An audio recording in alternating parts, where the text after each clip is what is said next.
اللهم صل على سيدنا محمد وعلى آل سيدنا محمد كما صليت على إبراهيم وعلى آل إبراهيم في العالمين إنك حميد مجيد.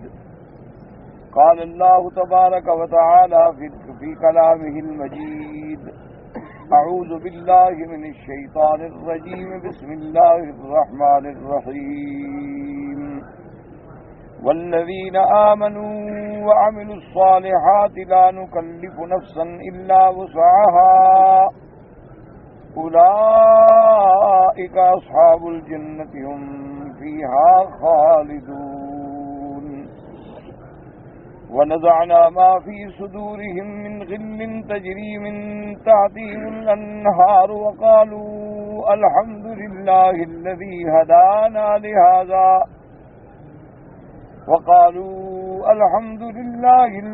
هدانا لهذا وما كنا لنهتدي لولا أن هدانا الله لقد جاءت رسل ربنا بالحق ونودوا أن تلكم الجنة أورثتموها بما كنتم تعملون.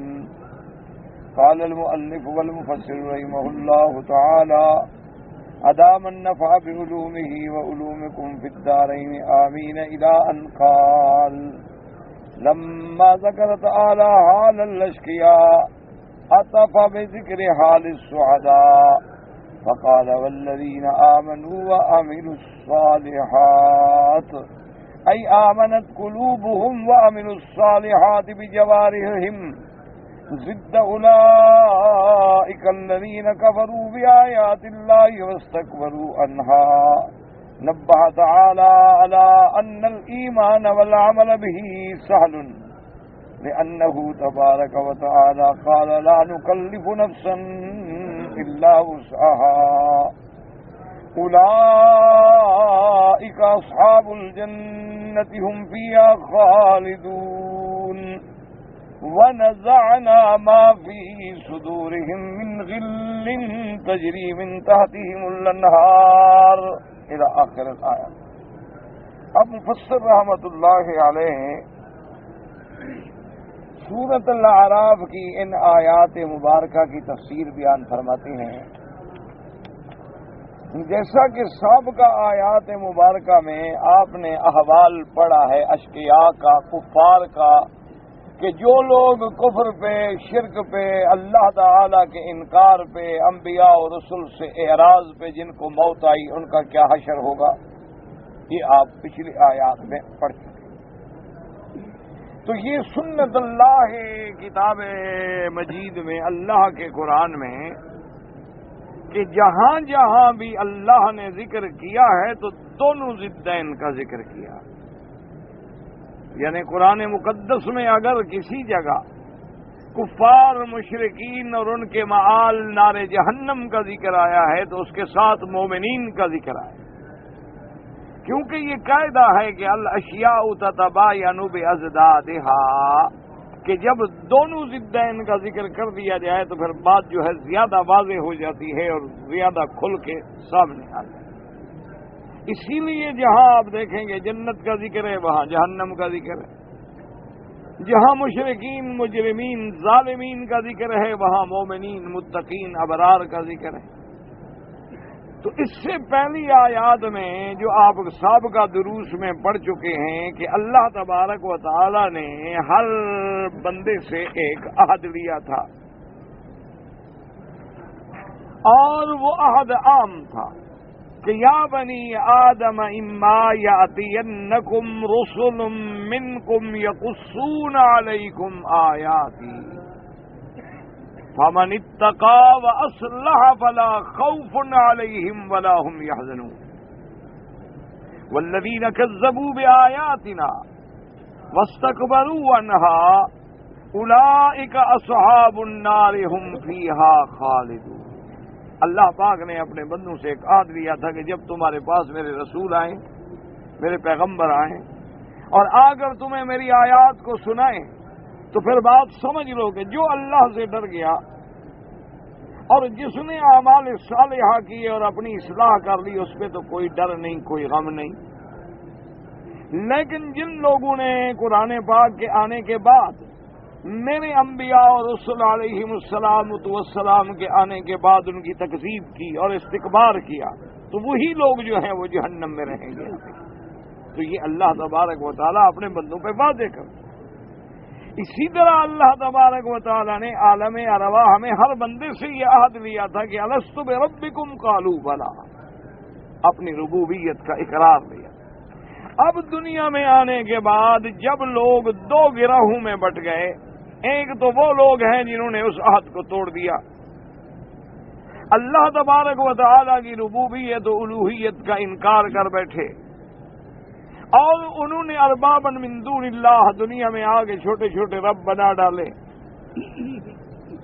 اور اسی طرح انہوں نے اللہ کے قرآن سے اور آیات سے اعراض کیا، تو ان کا ٹھکانہ کیا ہے جو آپ پچھلی آیات میں پڑھ چکے ہیں کہ ان کا ٹھکانہ جہنم ہے، اور ان کی روح کیسے نکالی جاتی ہے، مفصل حدیث مبارک حضرت براء ابن عازب رضی اللہ تعالی عنہ کی آپ پڑھ چکے ہیں، اور انہی کے بارے میں آپ نے پڑھا ہے کہ جب ان کی ارواح کو لے کے جائیں گے تو آسمانوں کے دروازے نہیں کھلیں گے بلکہ ان کی روحوں کو پھینکا جائے گا سجین میں، اور اس کے بعد پھر ابتدا ہو جائے گی عذاب قبر سے۔ تو اب ان کے مقابلے پہ وہ لوگ جنہوں نے اس عہد کو نبھا دیا، اس عہد کو پورا کیا، اللہ کی ربوبیت و الوہیت کا اقرار کیا، اپنے اعمال اچھے کیے، اور خاتمہ ان کا ایمان پہ ہو گیا اللہ کی رحمت سے، تو اب ان کا کیا حال ہوگا اس کے بارے میں اللہ تبارک و تعالیٰ نے ان آیات مبارکہ میں ذکر فرمایا، جو آیات ہم نے آج کے سبق میں تلاوت کی۔ اس لیے فرماتے ہیں والذین آمنوا وعملوا الصالحات لا نکلف نفسا الا وسعها اولئک اصحاب الجنۃ هم فیہا خالدون۔ فرمایا کہ جو لوگ ایمان لے آئے اور ایمان لانے کے بعد وَعَمِلُوا الصَّالِحَاتِ، انہوں نے اعمال کیے اچھے، اور یہ بھی اللہ کا احسان ہے کہ اللہ کسی انسان کو وہ تکلیف نہیں دیتے جو اس کی طاقت سے باہر ہو، تو وہی لوگ جو ہیں ایمان والے، اعمال صالحہ والے، ان کا ٹھکانہ جنت ہے، وہ جنتی ہیں اور اسی جنت میں وہ ہمیشہ رہیں گے۔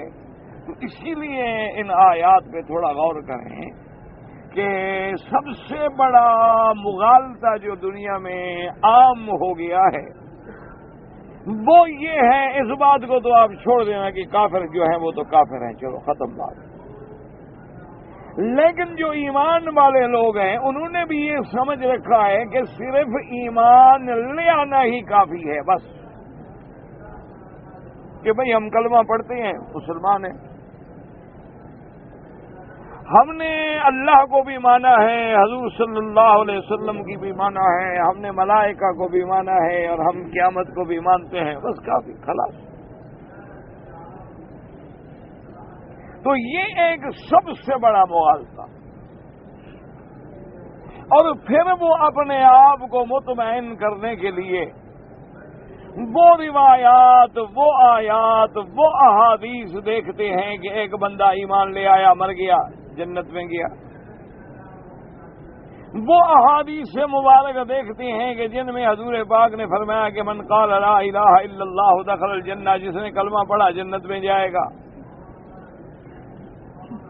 اور وہ احادیث مبارک پڑھتے ہیں کہ حضور پاک صلی اللہ علیہ وسلم نے فرمایا کہ جس نے بھی کلمہ پڑھ لیا وہ جنت میں جائے گا۔ صحابی نے آگے پوچھا وَإِن زَنَا وَسَرَقَ، کہ حضور اگر وہ اس نے زنا بھی کیا ہو، چوری بھی کی ہو، آپ نے فرمایا إِن زَنَا وَإِن سَرَقَ، چاہے زنا بھی کیا ہو، چوری بھی کی ہو۔ صحابی نے پھر پوچھا کہ یا رسول اللہ صلی اللہ علیہ وسلم إِن زَنَا وَإِن سَرَقَ، چاہے وہ زانی ہو، چور ہو، آپ نے فرمایا إِن زَنَا وَإِن سَرَقَ۔ صحابی حیران ہو کہ تیسری دفعہ پوچھتا ہے کہ یا رسول اللہ إِن زَنَا وَإِن سَرَقَ، زانی ہو، چور ہو، بس کلمہ پڑھا ہے تو جنت میں جائے گا، آپ نے فرمایا إِن زَنَا وَإِن سَرَقَ۔ فرمایا رغم انف ابی ذر۔ تو ان حدیثوں کو سامنے رکھنے کے بعد لوگوں نے یہ ذہن بنا لیا ہے کہ چوری کرو، شراب پیو، ڈاکہ مارو، حرام کھاؤ، بس کلمہ پڑا ہے جنت میں جائیں گے، ہم مسلمان ہیں۔ اسی لیے بہت سارے لوگ جو ہیں جب آیات رحمت کو دیکھتے ہیں کہ اللہ تبارک و تعالیٰ کی رحمت کتنا ہے، بندوں پہ رحمت ہے، رحمت ہے، رحمت ہے، تو وہ آیات عذاب کو بھول جاتے ہیں اور آیات رحمت میں آ کے، رجا میں آ کے نعوذ باللہ وہ زندگی میں اپنے اعمال کو بگاڑ دیتے ہیں۔ وہ کہتے ہیں کہ جی ہم جتنے گناہ کریں کیا ہو گیا، اللہ کی رحمت بھائی بڑی وسیع ہے بھائی، ہمیں اللہ رحم الراحمین ہے، رحمان ہے، رحیم ہے، کریم ہے۔ وہ بھی چھوڑو ان مولویوں کو، یہ تو ہمیں ہر وقت ایسے جہنم سے ڈراتے ہیں جیسے یہ جہنم کے خود دروغے لگے ہوئے ہوں۔ اللہ غفور الرحیم ہے، وہ بخشنے والا ہے، وہ بہت بڑا مہربان ہے، وہ رحمان ہے، وہ رحیم ہے۔ اور اسی طرح دنیا میں ایسے فرقے بھی پیدا ہو گئے فرقے ضالہ معتزلہ سے،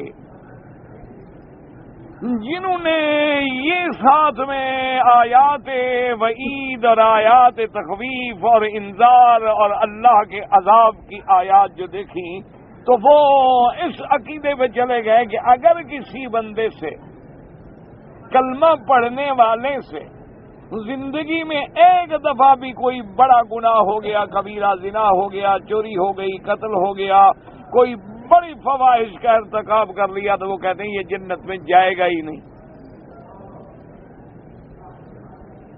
کیوں نہیں جائے گا؟ وہ کہتے ہیں کہ جی جنت تو ہے متقین کے لیے، وہ عدت للمتقین، اللہ نے جنت بنائی ہے متقین کے لیے۔ جب اس نے گناہ کر لیا یہ تو فاسقین میں ہو گیا، متقین میں تو ہے نہیں۔ تو جب یہ فاسقین میں داخل ہو گیا تو جنت سے محروم ہو گیا، خلاص جنت میں جائے گا نہیں۔ اسی طرح دوسری طرف معتزلہ کا ایک دوسرا گروہ ہے جو بالکل ان کے برعکس معاملہ کر رہا ہے۔ وہ کہتا ہے کہ دیکھو جی اگر بندہ کافر ہے، وہ لاکھ دنیا میں اعمال صالحہ کرے، ہسپتالیں بنائے، کالج بنائے، مدرسے بنائے، یونیورسٹیاں بنائے، پانی کی سبیلیں لگائے، جائے گا تو جہنم میں، کیونکہ وہ کافر ہے، اس کے اعمال صالحہ بیکار ہیں۔ فَلَا نُقِيمُ لَهُمْ يَوْمَ الْقِيَامَةِ وَزْنًا، ان کے اعمال کا کوئی وزن نہیں قیامت والے دن، اور ان کے اعمال جعلناہ حباء منثورا، انہوں نے کہا کہ جناب اس کے عمل کی کوئی حیثیت نہیں ہے۔ لاکھ مشرک، کافر، یہودی، نصرانی، ہندو لاکھ نیکی کے کام کرتا پھرے، کچھ نہیں، جنت میں نہیں جائے گا۔ انہوں نے کہا کہ جب کفر اس کے اعمال صالحہ کو بیکار کر دیتا ہے تو اسی طرح جو ایمان لے آیا لاکھ گناہ کرتا پھرے وہ جنت میں جائے گا۔ تو یہ دو گروہ بن گئے اور دونوں اپنی اپنی انتہاؤں پہ چلے گئے، وہ اس انتہا پہ چلے گئے، وہ اس انتہا پہ چلے گئے۔ لگے حقیقت بات کو سمجھیں کہ جو صحیح عقیدہ ہے اہل سنت والجماعت کا وہ اعتدال ہے۔ وہ اعتدال کیسے ہے؟ ان کا عقیدہ یہ ہے کہ بھئی اللہ تبارک و تعالیٰ کا بندہ اگر مومن ہے اور اعمال صالحہ ہیں اور گناہ نہیں کیا اس نے، تو اللہ کی رحمت سے وہ تو سیدھا جنت میں جائے۔ اور اگر کسی بندے نے گناہ کیا ہے لیکن توبہ کر لی ہے توبۃ نصوحا، تو وہ بھی گناہ معاف ہو گئے، جنت میں جائے گا۔ لیکن اگر کوئی بندہ مومن پکا ہے لیکن گناہ گار ہے اور توبہ کا موقع بھی نہیں ملا ہے، بغیر توبہ کے مر گیا ہے، تو یہ اللہ کی مشیت پہ ہے۔ شرک نہ کرے، اللہ چاہے تو معاف کر دیں، اور اللہ تبارک و تعالیٰ اگر چاہیں گے تو عذاب دیں گے جتنا اس کا گناہ ہے. اس کے بعد ایک نہ ایک وقت میں آئے گا ضرور جنت میں، کیونکہ اس کی موت ایمان پہ آئی ہے. اسی لیے ہمیشہ یاد رکھیں تو آدمی اس مغالطے میں نہ رہے. جہاں اللہ کی صفات رحمت پہ نظر ہو وہاں صفت عذاب پہ بھی نظر ہو. جہاں اللہ تبارک و تعالیٰ کے صفات رحمان، رحیم، ستار، غفار پہ نظر ہو وہاں اللہ تبارک و تعالیٰ کی صفت قہار پہ بھی نظر ہو. وہاں قرآن کی ان آیات پہ بھی نظر ہو کہ ان بطش ربک لشدید، اور وہاں وہ ان احادیث پر بھی نظر رکھے کہ حضور کے ساتھ جنگ میں شریک ہے، مال غنیمت سے ایک تھوڑی سی چوری کر لی تو آگ جل رہی ہے جہنم کی. اس لیے اپنے آپ کو عقیدے کے لحاظ سے، چونکہ جب عقیدے میں خلل پڑتا ہے نا جی آدمی خود بخود بے عمل ہو جاتا ہے. یہی وجہ ہے کہ آج ہمارے وہ حضرات جو دعوے کے اعتبار سے اپنے آپ کو اہل سنت والجماعت کہلاتے ہیں اور سب سے بڑے دعوے دار ہیں، لیکن ذہن یہ بنا دیا گیا ہے انہوں نے کہ بھائی بس تم پیر مضبوط ہو، مرشد مضبوط ہو، حضور سے محبت ہو، بس جنت تو ہمیں اسی چیز میں ملنی ہے بابا، عمل ہو نہ ہو کوئی فرق نہیں پڑتا. نتیجہ یہ نکلا کہ عوام جو تھے وہ دین سے دور ہو، اور اس کا انجام یہ نکلا کہ آج مذہب اسلام جو ہے وہ ایک رسومات کا مجموعہ بن گیا.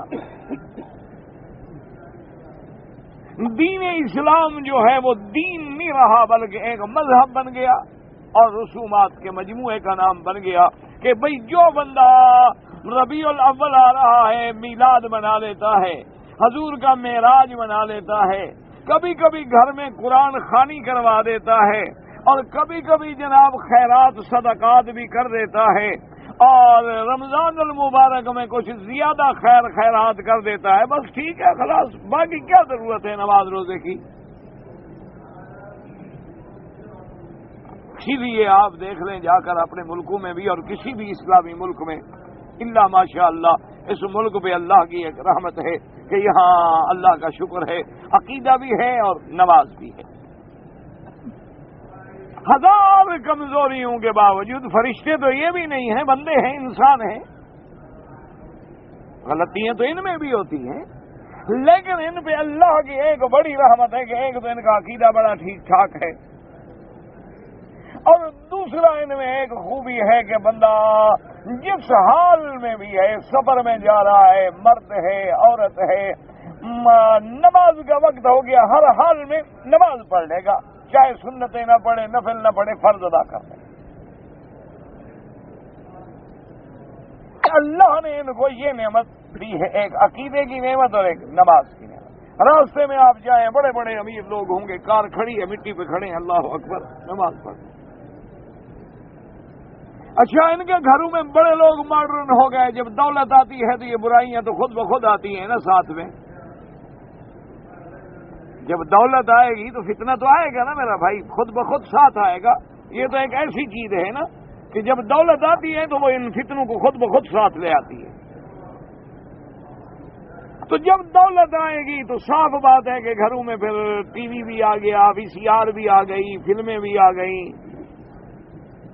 ڈش بھی آ گئے، اب انٹرنیٹ بھی آ گئے. ابھی خدا جانے آگے آگے دیکھیے ہوتا ہے کہ ابھی تو بڑھ رہی ہے نا دنیا، اور آگے جا رہی ہے، گلوبلائزیشن ہے، پوری دنیا ایک بستی بن گئی ہے. لیکن ان سب برائیوں کے باوجود اللہ نے یہ بڑا کرم کر دیا ہے کہ بھئی اذان ہوگی نماز کے لیے فوراً کھڑے. اچھا بعض اوقات تو اللہ کے بندے یعنی اتنا یہ کرتے ہیں کہ کار پہ جا رہے ہوں، گاڑی پہ جا رہے ہوں، آگے پانی بھی ہو تو وہی کھڑے ہو گئے تیمم کر کے بھی نماز پڑھ لیں.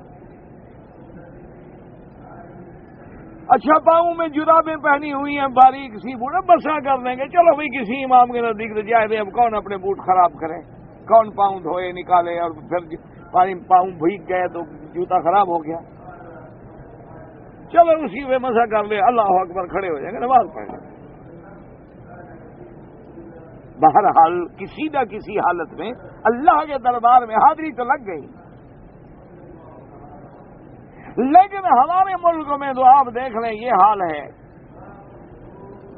کہ مسجدیں ٹوٹل ویران ہیں. اللہ بہت کم جگہیں ایسی ہیں جہاں اللہ کی رحمت سے کچھ مسجدیں آباد ہیں. وہاں بھی یہ حالت ہے کہ اگر ظہر میں عصر میں 200 نمازی ہو تو فجر میں 2 ہوتے ہیں. وہاں بھی یہ حال ہے.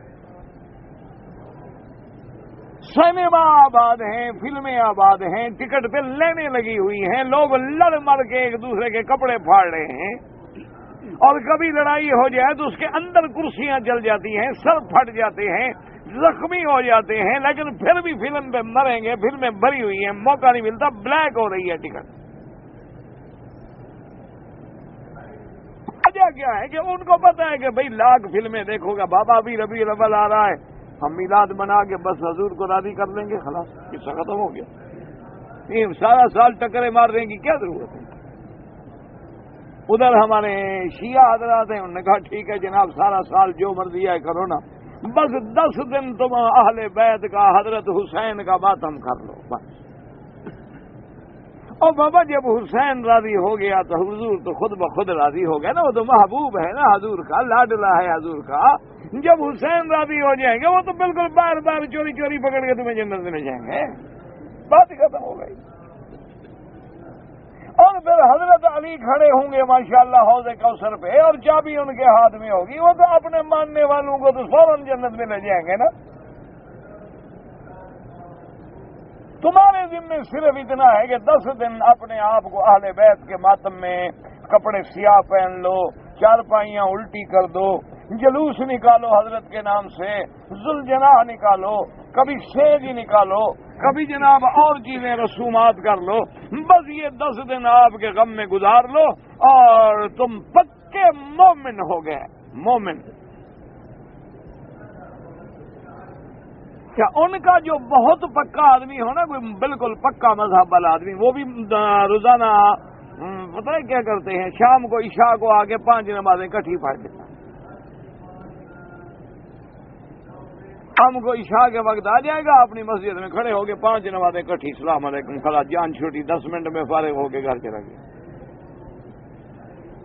وہ تو ان کا بڑا مذہبی ہوتا ہے پکا. اس سے اور زیادہ مذہبی جو ہو تو وہ پھر ظہرین 2 نمازیں یہ کٹھی ہو گئی, اور ادھر مغربین, مغرب اور عشاء کٹھی ہو گئی, 1 فجر ہو گئی, خلاص جان چھٹی. اسی طرح ہم اہل سنت نے بھی مذہب کو ایک بازیچہ اطفال بنا دیا ہے کہ بھئی رسومات ہیں. وہ بابا کسی مرشد کا عرس کر دو, اب آپ اخباروں میں پڑھیں نا تو عرس کے ایسے ایسے آپ کو اشتہار ملیں گے, اور مرشد کے آپ کو ایسے ایسے القابات ملیں گے کہ آپ حیران ہو جائیں گے. اور ایسے ایسے لقب ہیں جناب کے اللہ تبارک و تعالی رحمت فرما دے. تو اس لیے آپ سمجھیں بات کو کہ ایمان کی پہلے تعریف سمجھو. ایک ہے علمی بحث, وہ الگ چیز ہے, وہ علماء کا کام ہے, تم اس جھگڑے میں نہ پڑو. وہ تو علم کا مسئلہ ہے کہ بھی کیا اعمال جز ہیں یا جز نہیں ہیں,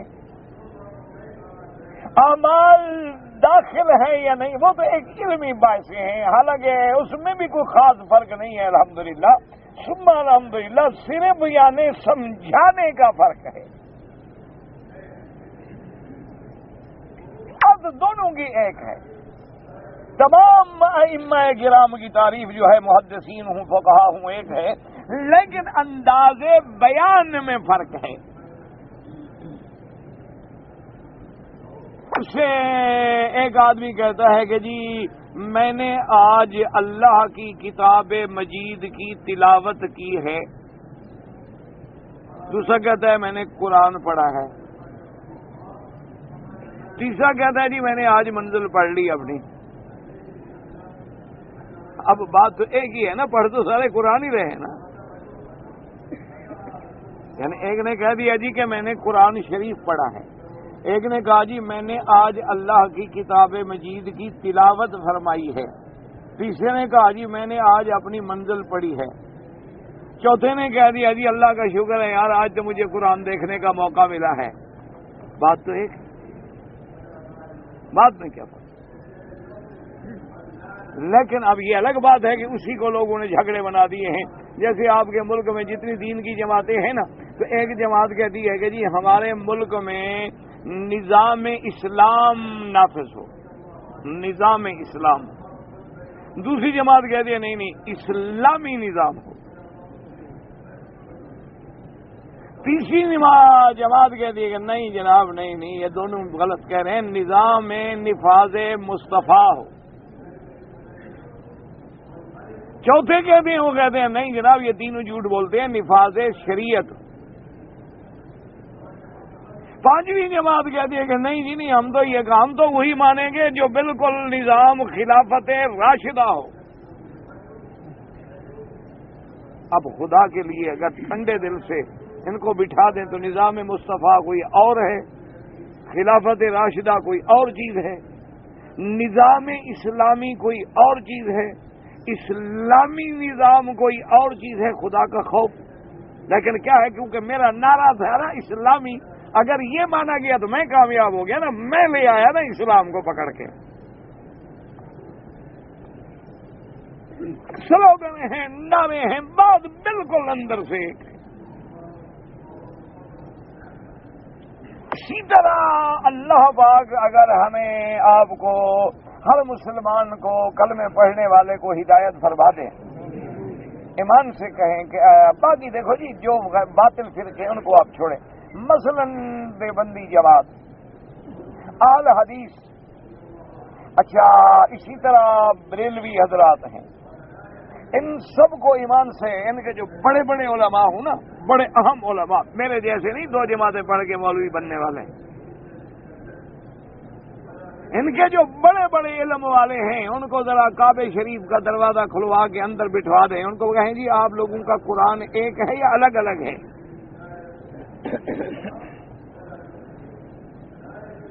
اچھا آپ سب کے نزدیک جو ہے نبی پاک کی حدیث اور سنت اور قول حجت ہے یا نہیں؟ اچھا آپ جناب یہ ٹھیک ہے کہ چلو آپ امام ابو حنیفہ کو نہ مانیں، کوئی بات نہیں، لیکن آپ فقہ حدیث تو مانیں گے نا، جو حدیث سے مسائل نکلے ہیں وہ تو مانیں گے، اس کا انکار تو نہیں کر سکتے آپ۔ اچھا امام ابو حنیفہ بعد میں پیدا ہوئے ہیں، تو امام بخاری بھی تو بعد میں پیدا ہوئے ہیں۔ امام ابو حنیفہ رحمۃ اللہ علیہ نے کوئی تفقہ میں نئی جدت کی ہے تو امام بخاری پاک نے جو کتاب لکھی ہے اللہ ان سب کی قبروں پہ کروڑوں رحمتیں کریں، وہ بھی تو حضور کے زمانے میں نہیں لکھی گئی۔ تو آخر جھگڑا کس بات میں ہے آپ لوگوں کا؟ یہی وہ وجہ تھی کہ جب قادیانیوں نے، مرزا ناصر نے،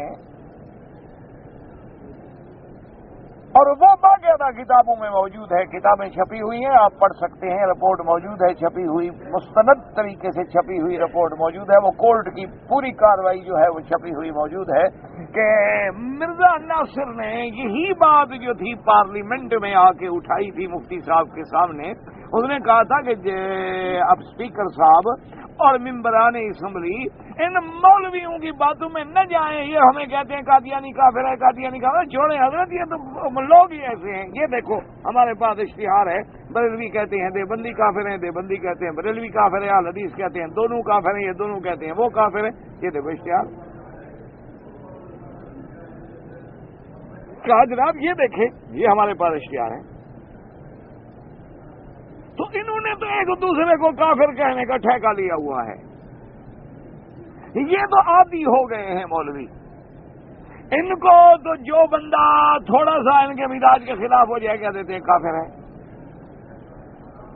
وہ ایک مسئلہ مشہور ہے نا کہ ایک مولوی ایک ہندو سے کوئی سودا لینے گیا تو بنیا جو تھا کوئی اپنے خیال میں بیٹھا تھا، اس نے پیسے زیادہ مانگے، مولوی صاحب چاہتے تھے مفت مال ملے کیونکہ مولوی پیسے کے ساتھ تو مال کھا نہیں سکتا۔ اب اب وہ بنیا تھا، اس نے کہا کہ جی چلو جو لاگت ہے وہ تو مولوی صاحب دے دو نا، چلو نفع کو آگ لگاؤ، لیکن کچھ تو مہربانی تم بھی تو کرو نا، اپنے سینے کو چلو آج چاک کر ہی دو۔ انہوں نے کہا کہ نہیں آپ زیادہ لے رہے ہیں، خیر پیسے دینے پڑ گئے، مولوی صاحب نے پیسے تو دے دیے، انہوں نے کہا اچھا بھائی میں تمہیں دکھاؤں گا۔ پھر انہوں نے کہا میں تو پہلے کافر ہوں، مجھے اور کیا کرو گے؟ تو اب جناب جمعہ کا دن آ گیا، مولوی صاحب کے پاس جمعہ اور مسجد جو ہے یہ سب سے بڑا ہتھیار ہے۔ مولوی صاحب نے جمعہ کے دن خطبے میں اعلان کر دیا کہ حضرات بڑے دکھ کی بات ہے، بڑے افسوس کی بات ہے، بہرحال ہم مولوی ہیں، ہماری ذمہ داری ہے کہ ہم آپ کو خبردار کریں، فلاں ہندو جو ہے نا وہاں بھی ہو گیا ہے، کھادا اس سے سودا نہ لیا کرو۔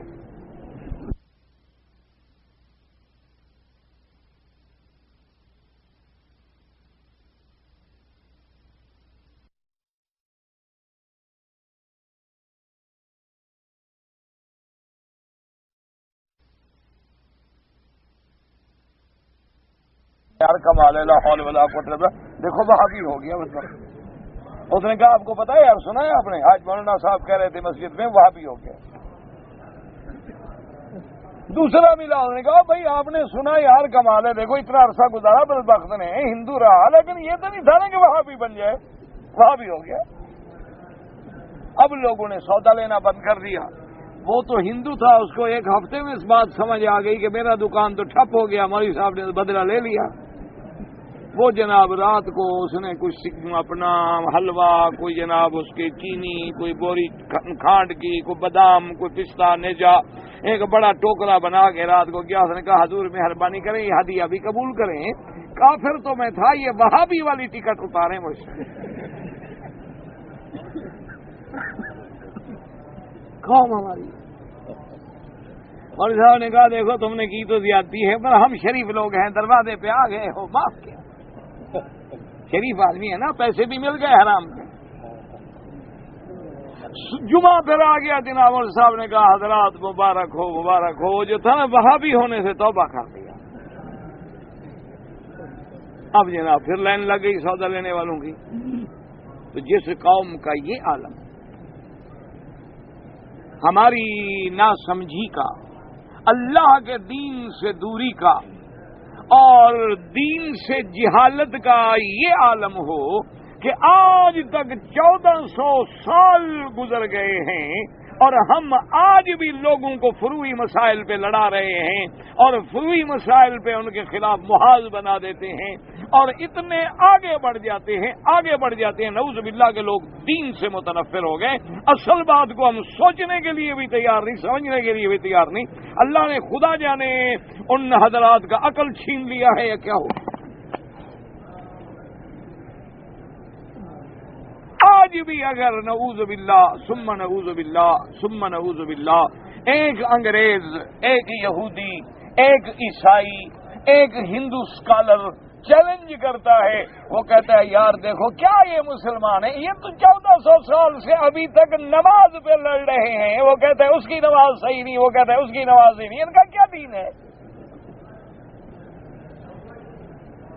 کیسے آدمی ہیں یہ، کیسے لوگ ہیں مسلمان ہیں؟ ان کا مذہب ہم قبول کریں، یہ تو ابھی نماز پہ بھی اکٹھے نہیں ہوئے، کیسے مسلمان ہیں؟ ان تو روزے پر بھی اتفاق نہیں ہے، ایک مغرب کی اذان ملتی ہے کھانا شروع کر دیتے ہیں، ایک بیٹھا ہوا ہے جب تک تارے نہ نکلیں، ان کا روزے پر بھی اتفاق نہیں، ان کا حج پر بھی اتفاق نہیں، ایک آدمی 8 کو مینا جاتا ہے، ایک 7 کو مینا جا رہا ہے، ایک مینا جاتا ہی نہیں، سیدھا 9 کو عرفات جا رہا ہے، ایک مزدلفہ میں رات گزار رہا ہے، ایک رات گزار نہیں رہا ہے، ایک آدمی 10 11 12 کو مینا رہ رہا ہے، ایک آدمی نہیں رہ رہا ہے، ایک آدمی کنکری ظہر کے بعد مار رہا ہے، ایک صبح کو، یار ان کا تو اپنا اتفاق نہیں، تو ہم ان کا مذہب قبول کیسے کریں؟ یہ عجیب بات ہے۔ ایک آدمی کہتا ہے کہ اگر بینک والے زکوٰۃ دے دیں تو ہو جاتی ہے، ایک مولوی کہتا ہے نہیں ہوتی ہے۔ اور وہ کہتا ہے یہ دیکھو عجیب آدمی ہے، ہماری کرسمس ہے، ایک دن مقرر ہے سارے سال میں، پوری دنیا میں وہی کرسمس ہے، یہ عجیب لوگ ہیں، ایک دن عید پڑتا ہے، ایک دوسرے دن پڑتا ہے، ایک تیسرے دن پڑتا ہے، ایک شہر میں 3 عیدیں، تو نہ ان کی عید کٹھی، نہ ان کا نماز پہ اتفاق، نہ ان کا حج پہ اتفاق، نہ ان کا روزے کی افطار و سحر پہ اتفاق، نہ ان کا اذانوں میں اتفاق، کوئی اذان سے پہلے صلاۃ و سلام پڑھ رہا ہے، کوئی نہیں پڑھتا، کوئی اذان کے درمیان میں علی ولی اللہ وسیع اور رسول اللہ خلیفۃ بلا فخر کے نعرے لگا رہا ہے، کوئی نہیں لگاتا، کوئی حی علی الصلاۃ کہہ رہا ہے، کوئی حی علی العمل کہہ رہا ہے، یہ کیا ہے؟ یہ کیسا دین ہے ان کا؟ اس کو ہم کیسے قبول کریں؟ ان باتوں کو ہمارے حضرات نہیں سوچتے کہ ہم چھوٹی چھوٹی باتوں پہ جو لڑ رہے ہیں اس کا نتیجہ یہ ہو رہا ہے کہ ہم اللہ کے دین سے لوگوں کو کروڑوں کی تعداد میں روک رہے ہیں۔ ایک آدمی اپنا پوری تحقیق پر زور لگا رہا ہے کہ یزید بے گناہ ہے،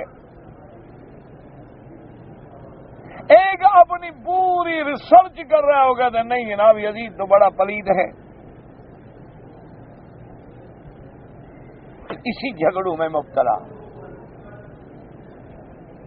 یہ ہماری بدقسمتی ہے ہمارے گناہوں کی وجہ سے، ورنہ یاد رکھیں کہ جب مکے میں اسلام آیا تو کتنے آدمی تھے میرے محبوب کے ساتھ؟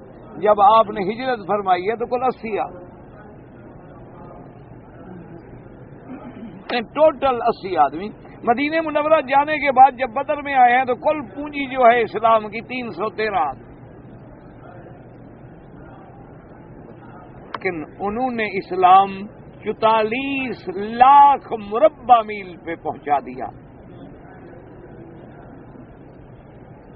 40 لاکھ مربع میل پہ، ادھر اسپانیہ اور ادھر سین تک اسلام کے جھنڈے گاڑ دیے۔ انہوں نے مشارق الارض و مغاربہا تک اسلام کو پھیلا دیا، اور وہ جہاں جہاں گزرے اسلام کی ایسی روایات کو زندہ کر کے گئے کہ یہودی بھی اعتراف کر رہا ہے، ہندو بھی اعتراف کر رہا ہے۔ آج آپ ہندوؤں سے پوچھ لیں جو مسلمانوں کے دشمن بنے ہوئے ہیں، ایمان سے کہیں کہ یعنی اس ملک پر 1000 سال تک مسلمان حکومت کرنے والا اگر وہ ظالم ہوتا تو کوئی ایک ہندو بچ جاتا؟ اگر وہ دوسروں کے مذہب کو مٹانے والے ہوتے تو کوئی ایک مندر نظر آتا؟ وہاں تو مسلمانوں کی بادشاہی تھی نا صدیوں تک، یہ بھی نہیں 1 دن 2 دن 3 دن 4 دن۔ لیکن ہر اقلیت، کافر ہے، ہندو ہے، یہودی ہے، کوئی ہے اپنی اپنی جگہ ہے، بلکہ حضرت عمر نے یہ فرمایا کہ جو یہودی ہو، نصرانی ہو، کوئی ہو، اگر بوڑھا ہو گیا ہے بیت المال وظیفہ دے، اب وہ کام کرنے کے قابل نہیں، روٹی کہاں سے کھائے؟ اس کی حفاظت کرو۔ اسی لیے جب بھی پھر کوئی ایسی بات آئی تو انہوں نے اسلام کا اعتراف کیا۔ اس کے مقابلے میں جب عیسائیوں کو موقع ملا، ان کے مقابلے میں جب یہودیوں کو موقع ملا، انہوں نے اسلام کو مٹایا، انہوں نے مساجد کو مسمار کیا، انہوں نے اسلام کے عبادت خانوں کو گرا دیا۔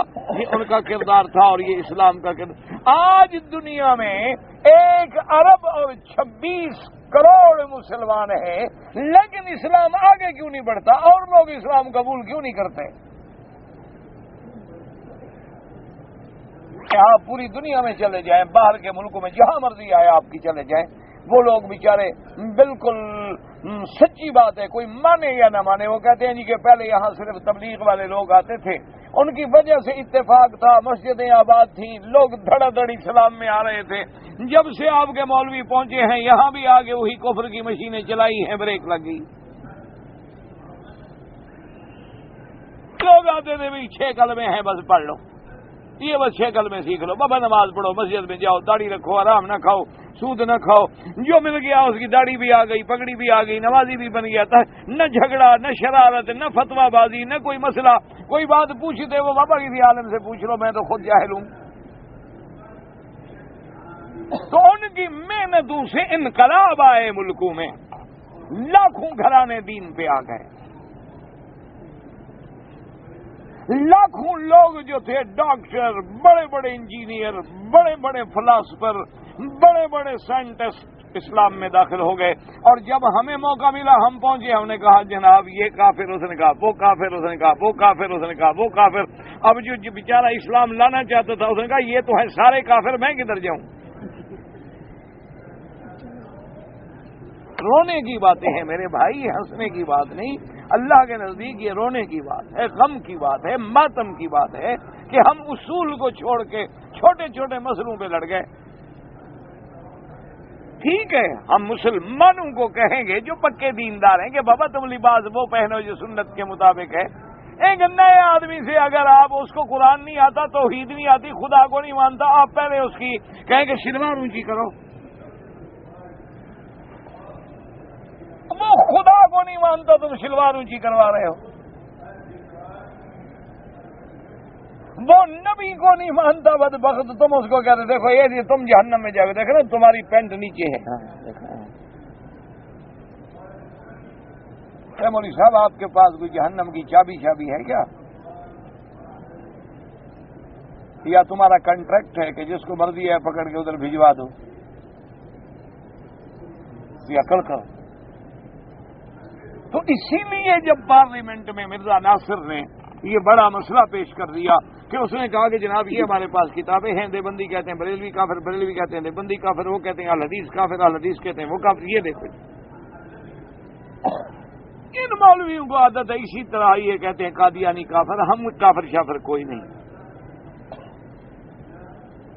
تو مجھے اس وقت کے دوستوں نے بتایا جو ایم این اے تھے، ممبر تھے، ایم این اے تھے، اسمبلی میں موجود تھے، انہوں نے کہا سچی بات یہ ہے کہ اس نے جب وہ اشتہار دکھائے اور پمفلٹ دکھائے اور بڑے گھن گرج کے ساتھ اپنی تقریر کی، اور بظاہر ماشاءاللہ اتنی بڑی اس کی داڑھی تھی اور سر پہ پگڑی، بالکل ٹھیک ٹھاک، دیکھنے والا تو یہ سمجھے کہ سبحان اللہ حضرت کدھر کھڑے ہیں،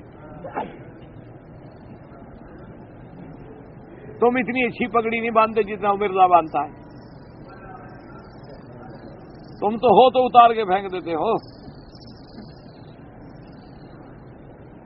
اللہ ہدایت دے، بس دعا، اللہ ہمیں بھی انہیں بھی، کسی کے بارے میں برا خیال نہ رکھو۔ تو وہ کہتے ہیں جی ایک دفعہ تو ہمیں پسینہ آ گیا کہ اب مفتی صاحب کیا جواب دیں گے، اب کیا ہے، بات تو حقیقت ہے، وہ تو اشتہار لے کے کھڑا ہوا ہے، اس کا کیا جواب ہے؟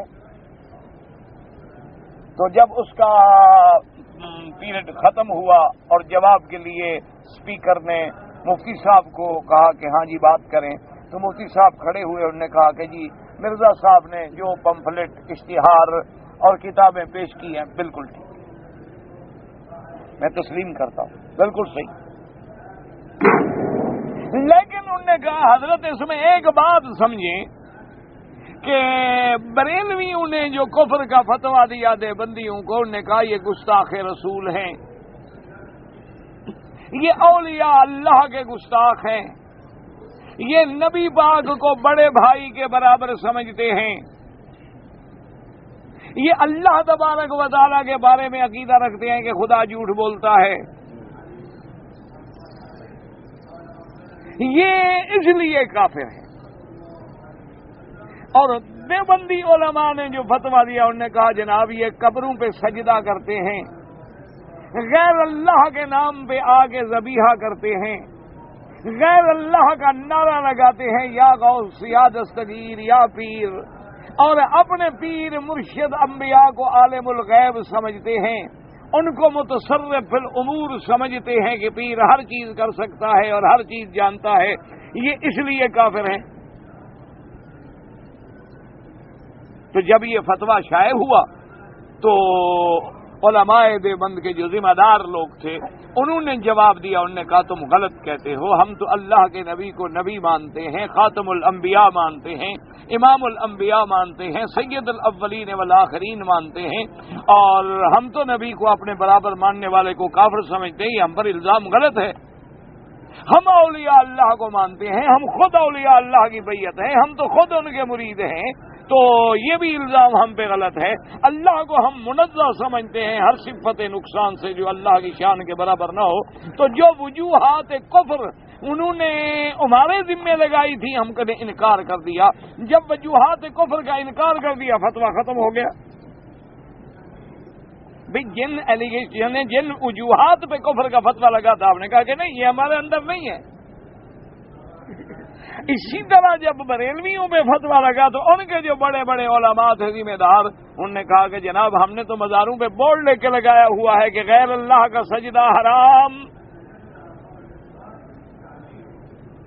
غیر اللہ کا پکارنا حرام، غیر اللہ کی نظر نیاز حرام۔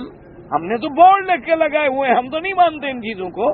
اگر کوئی پکارتا ہے تو ہم کہتے ہیں کہ محبت میں پکار لیا، لیکن یہ نہیں کہ وہ اللہ کے برابر حاضر ناظر ہے یا متصرف الامور ہے، یہ ہم پر الزام ہے۔ تو انہوں نے بھی وجوہات کفر کا انکار کر دیا، فتویٰ ہمارا بھی ختم ہو گیا۔ تو اب امت نے ان پہ لگایا ہے کہ یہ ہمارے نبی کو آخری نبی نہیں مانتے، اس لیے کافر ہیں۔ مرزا صاحب بھی انکار کرتے ہیں، وہ کہیں گے نہیں جناب ہم تو آخری نبی مانتے ہیں، آپ کے بعد آنے والے کو ہم ملعون سمجھتے ہیں۔ ان پر بھی کفر کا فتویٰ ختم ہو گیا، مسلمان ہو گئے۔ انہوں نے کہا جی ہاں بات تو ٹھیک ہے، ہاں مرزا صاحب کیا کہتے ہیں؟ انہوں نے کہا جی ہم یہ تو نہیں کہتے تو ان کا فتویٰ کھڑا ہے۔ پھر جب تم وجوہات کا انکار نہیں کرتے ہو تو پھر تو بات رہے گی، ورنہ تم بھی وجوہات کفر کا انکار کر دو۔ تو اس لیے اللہ کے لیے اگر آپ ان کو جمع کر کے بٹھا دیں، دیانتداری کی بات ہے کہ بنیاد میں کوئی اختلاف نہیں، ایمان سے آپ پڑھے لکھے لوگ ہیں، اللہ نے آپ کو عقل دی ہے۔ یہ جتنی جماعتوں کا میں نے نام لیا ہے، الحدیث حضرات ہوں، دیوبندی حضرات ہوں، یہ لوگ ہوں، ایمان سے کہیں یہ 5 نمازیں پڑھتے ہیں یا 7 پڑھتے ہیں؟ کوئی اختلاف ہے؟ اچھا یہ تمام حضرات فجر کی 2 رکعتیں پڑھتے ہیں یا 4 پڑھتے ہیں؟ عشاء کی 4 پڑھتے ہیں 6؟ رمضان کا 1 مہینے کے روزے کے قائل ہیں یا کوئی 1.5 کا، کوئی 2 کا، کوئی 1.25 کا قائل ہے؟ ساری زندگی میں حج کا 1 دفعہ قائل ہے فرضیت کا، یا کوئی 2 دفعہ کا بھی قائل ہے؟ زکوٰۃ سال میں 1 دفعہ دینے کے قائل ہیں یا کوئی منکر بھی ہے؟ ان سب کو یہ سود کو حرام، زنا کو حرام، چوری کا، ڈاکے قتل کو حرام کہتے ہیں یا کوئی حلال بھی کہتا ہے؟ جھگڑا کس بات کا ہے؟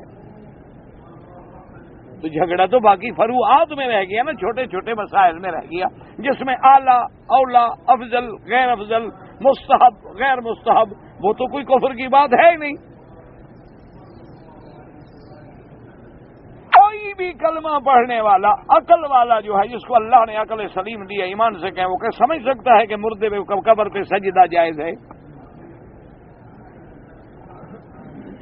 حد سے زیادہ پھر وہ بیچارہ یہ بہانہ بنائے گا کہ نہیں صحیح یہ تو تعظیم ہے، حضرت اللہ کا سجدہ ہے، خدا ہے، صحیح یہ بندہ ہے، یہ ہم صحیح تعظیم کر رہے ہیں، عزت کر رہے ہیں۔ ہمارے ملک میں رواج ہے نا، سندھ میں دیکھو نا صحیح، ہم وڈیرے کے پاؤں پر بھی تو گر جاتے ہیں نا، اگر یہ بھی تو دین کا وڈیرا ہے نا صحیح۔ جناب ہم تو وڈیرا فاسق ہے، فاجر ہے، اس کے دروازے پہ قدموں پہ گر جاتے ہیں، یہ تو پھر بھی بڑا نیک بندہ تھا۔ یہ تو ہم تعظیم کر رہے ہیں جناب، رواج ہے ہمارے ہاں، ہم باپ کے پاؤں پر بھی ہاتھ رکھتے ہیں، ماں کے پاؤں پر بھی ہاتھ رکھ لیتے ہیں، پیر سائیں کے پاؤں پہ بھی ہاتھ رکھ لیتے ہیں۔ ہم نہ ماں باپ کو کبھی خدا سمجھا نہ ان کو کبھی خدا سمجھا۔ وہ تو بندے بیچارے اسی تعظیم کے چکر میں پڑے ہوئے ہیں، وہ یہ نہیں سمجھتے کہ تعظیم کی بھی حد ہوتی ہے کہ کہاں جائز ہے اور کہاں ناجائز ہے، ورنہ اپنے طرف سے وہ عبادت نہیں کر رہے، اپنے عقل کے مطابق وہ اس کو عبادت نہیں مانتے، اپنی عقل کے مطابق وہ یہ سمجھتے ہیں کہ جی یہ تعظیم ہے۔ علماء یہ کہتے ہیں کہ ہمارے بھائی ٹھنڈے دل سے غور کرو، ناراض نہ ہوں، اگر یہ تعظیم ہے تو صحابہ آخر حضور پاک کے لیے تو کرتے نا، سیدنا ابو بکر رضی اللہ تعالی عنہ نے حضور کی وفات کے بعد آپ کی پیشانی پہ جو بوسہ دیا ہے ہم تو مانتے ہیں نا. اگر یہ جھکنا، یہ رکوع میں جانا، ماں باپ کے پاؤں پہ گر جانا، اگر یہ بھی میرا بھائی کوئی تعظیم کے طور پر بھی دین میں جائز ہوتا، گنجائش ہوتی، تو ابو بکر جیسا آدمی اپنے باپ کے پاؤں پہ جھکتا. کیوں؟ ان کا ابا تو مسلمان ہو گئے تھے نا. اچھا، حضرت علی کی اپنی اولاد جو ہے کم از کم وہ حضرت علی کے پاؤں پہ جھکتی. حضرت حسین کی اپنی اولاد جو ہے وہ حضرت حسین کے پاؤں پہ جھکتی. اہل بیت میں، صحابہ میں یہ عمل نہیں آیا، تو بابا یہ بات ٹھیک نہیں. اور دوسرا، یہ تعظیم جو ہے یہ تو تم دل میں سمجھ رہے ہو، دوسرا دیکھنے والا تو سجدہ سمجھ رہا ہے. اور جس چیز میں شبہ ہو جائے اللہ نے منع کر دیا ہے کہ سورج نکل رہا ہو نماز نہ پڑھو. کیوں نہ پڑھو؟ تم تو نماز خدا کی پڑھو گے. لیکن شبہ ہوتا ہے عبادت کواکب والوں کے ساتھ. اللہ نے فرمایا شبہ نہ. اگر جنازہ سامنے رکھا ہے، الحمدللہ یہدینا و یہدیکم اللہ، اگر جنازہ سامنے رکھا ہے، اللہ نے حکم دیا کہ میرا محبوب رکوع بھی نہ کرو، سجدہ بھی نہ کرو، کھڑے کھڑے دعا کر لو بس. کیوں؟ اگر نماز ہے، رکوع کر لو، سجدہ کر لو، دیکھنے والا سمجھے کہ میت کو سجدہ ہو رہا ہے. تو جہاں جہاں کوئی تشابہ بھی آ جائے شرک کے ساتھ، بدعت کے ساتھ، یا غیر اللہ کے عبادت کے ساتھ. اب روزے رکھنے میں کیا تھا؟ حضور نے فرمایا نہ محرم کے روزہ رکھنا ہو تو 2 روزے رکھو، 1 نہ رکھو. خالف الیہود، کیونکہ یہودی صرف 10 محرم کا روزہ رکھتا ہے. تم 9 اور 10 رکھو یا 10 اور 11 رکھو، تاکہ روزہ بھی ہو جائے اور ان کے ساتھ مشابہت بھی نہ ہو جائے. تو جب تم غیر کے آگے سجدہ کرو گے، باپ کے آگے سجدہ کرو گے، مرشد کے آگے سجدہ کرو گے، رکوع میں جا کے جھکو گے، یا جا کے قبر کے غلاف کو پکڑو گے، یا ان سے جا کے مانگو گے، تو یہی تو شرک کے ساتھ مشابہت ہوگی، چاہے تیرے دل میں شرک نہ بھی ہو. تو اس لیے تھوڑی تھوڑی باتیں سمجھنے کی ہیں. تو اب موٹی بات سمجھ لیں کہ آپ علمی بحثوں میں نہ جائیں. موٹی بات ایمان کی یاد رکھ لیں کہ ایمان کا معنی ہے کہ دل میں بھی ہو، زبان پہ بھی اقرار ہو، اور تیرا پورا بدن جو ہے اس کی تصدیق بھی کر رہا ہو. کیا معنی؟ صرف یہ نہیں کہ کلمہ تو پڑھ لو لیکن نماز نہ پڑھو. جہاں جہاں قرآن میں دیکھو گے کہ آمنو آگے ہوگا عملوا الصالحات، جہاں جہاں قرآن میں ہوگا آمنو آگے ہوگا عملوا الصالحات، جہاں لفظ ایمان آئے گا قد افلح المؤمنون الذین هم فی صلاتهم خاشعون، آگے صفتیں. تو لہذا اس دھوکے میں نہ پڑے رہو کہ ہم نے کلمہ پڑھ لیا بات ختم ہو گئی. نہ، والذین آمنوا وعملوا الصالحات لا نکلف نفسا الا وسعها. اب بات تھی کہ عمل صالح سے شاید اتنا بوجھ ڈالا جائے کہ ہم ادا بھی نہ کر سکیں. اللہ نے فرمایا نہ میرے بندے، میں نے اعمال صالحہ جو تیرے لیے رکھے ہیں اس میں بھی تیرے لیے رعایت ہے. اگر میں نے تمہیں تہجد کا کہا ہے تو سونے کی بھی اجازت ہے. اگر میں نے تمہیں 5 نمازوں کا کہا ہے تو کھانا پینا آرام کرنے کی بھی اجازت ہے. اگر سفر کی مشقت ہے تو میں نے نماز کو بھی آدھا معاف کر دیا ہے. اگر روزے کی سفر کی مشقت ہے تو روزے کو مؤخر کر دیا ہے. اگر عورت ایام حیض میں ہے تو میں نے نماز کو معاف کر دیا ہے، قضا بھی نہ کرے. روزے کی قضا کرے لیکن نماز کی قضا نہ کرے. کیا وجہ ہے؟ کہ روزہ تو سال میں 1 دفعہ آئے گا لیکن نماز تو ہر مہینے کی. اگر عورت کے 8 دن ہے تو 40 نمازیں ہو جائیں گی، عورت کو ادا کرنا مشکل ہو جائے گا. اللہ نے فرمایا جو تکلیف کی بات ہے ہم نے معاف کر دی. ہم اپنے بندوں پہ عمل صالحہ کا بھی اتنا بوجھ رکھتے ہیں جو ان کی طاقت کے برابر ہو. اس لیے فرمایا کہ جب تم کر لو اولئک اصحاب الجنۃ هم فیہا خالدون، یہی جنتی ہیں، اس میں ہمیشہ رہیں گے۔ اور فرمایا وَنَزَعْنَا مَا فِي صُدُورِهِم مِّن غِلٍّ، اور دنیا میں اگر جھگڑے ہو گئے، لڑائی ہو گئی، لیکن قیامت میں جنت جانے سے پہلے ہم ان کے دلوں سے حقد، حسد، بغض، وہ غصہ جو ہے نکال دیں گے، دل صاف کر دیں گے، اور ایسی جنتوں میں ہوں گے تجری من تحتہم الانہار۔ اس لیے علماء نے لکھا ہے کہ دل میں کینہ رکھنا، ایک دوسرے سے حسد رکھنا، یا عالم ہو کے کسی عالم پہ اعتراض کرنا، یہ جنتی کی صفت نہیں ہے۔ جنتی کی صفت تو یہ ہے کہ اس کے دل میں کسی کے بارے میں کوئی حقد نہیں ہوتا، حسد نہیں ہوتا۔ اس لیے حضرت علی رضی اللہ تعالیٰ عنہ بیٹھے تھے، حضرت زبیر کے بیٹے آئے تو آپ نے چادر بچھائی سیدنا علی رضی اللہ عنہ نے، اور فرمایا آؤ میرے بھتیجے یہاں بیٹھ جاؤ، قیامت والے دن تیرا ابا حضرت عثمان، حضرت طلحہ اور میں ان لوگوں میں ہوں گے انشاءاللہ جن کے دلوں میں کوئی کینہ نہیں ہوگا، کوئی حسد نہیں ہوگا۔ لڑائی تو باپ بیٹے میں بھی ہو جاتی ہے۔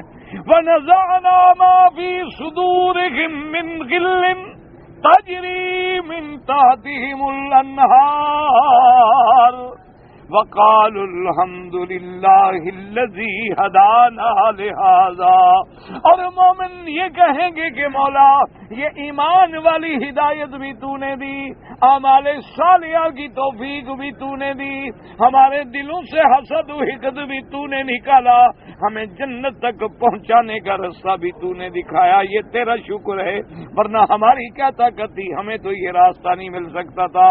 الحمدللہ الذی ہدانا لہذا وما كنا لنهتدي لولا ان هدانا اللہ، اگر آپ ہدایت نہ دیتے تو ہم جنت میں نہ پہنچ سکتے۔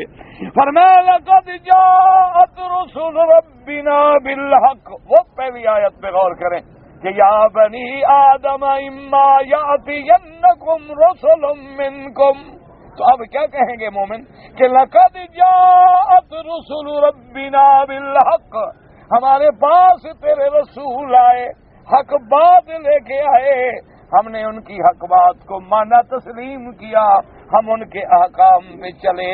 اللہ پاک فرمائیں گے ملائکہ آواز دو میرے بندوں کو، ونودو ان تلکم الجنت، ان تلکم الجنت اورثتموها بما کنتم تعملون، کہ یہ وہ جنت ہے جن کا ہم نے تم کو وارث بنایا۔ کیا معنی وارث بنانے کا؟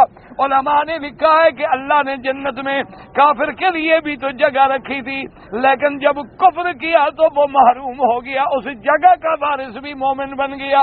اور بعض علماء نے لکھا ہے کہ آدم کا سب سے پہلا گھر جنت تھا، تو جو آدم کا بیٹا ایمان پہ آ گیا وہ اپنے ابے کی جائیداد کا وارث بن گیا، اس لیے حکم دیں گے کہ وہ جنت ہے جس کا ہم نے تم کو وارث بنایا ہے۔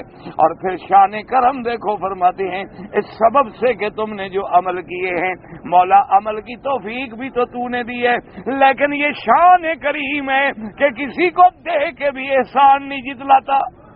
یہ شان کریم ہے، جو سخی ہوتا ہے نا وہ کسی کو دیتا بھی ہے، وہ کہتا بھی یار کیوں، وہ کہتا نہیں جی نہیں، آپ تو اس سے بھی زیادہ کے مستحق ہے، میں نے تو آپ کو تھوڑا دیا ہے، اور جی آپ تو اس سے بھی زیادہ کیا کرتے، یہ بھی اللہ کا کرم ہے، ورنہ عمل تو اسی، کیونکہ لا يدخل الجنت احد الا بفضلہ، کوئی بندہ جنت میں اس کے فضل کے بغیر داخل نہیں ہو سکتا، اور کوئی جہنم میں اس کے عدل کے سوا داخل نہیں ہوگا۔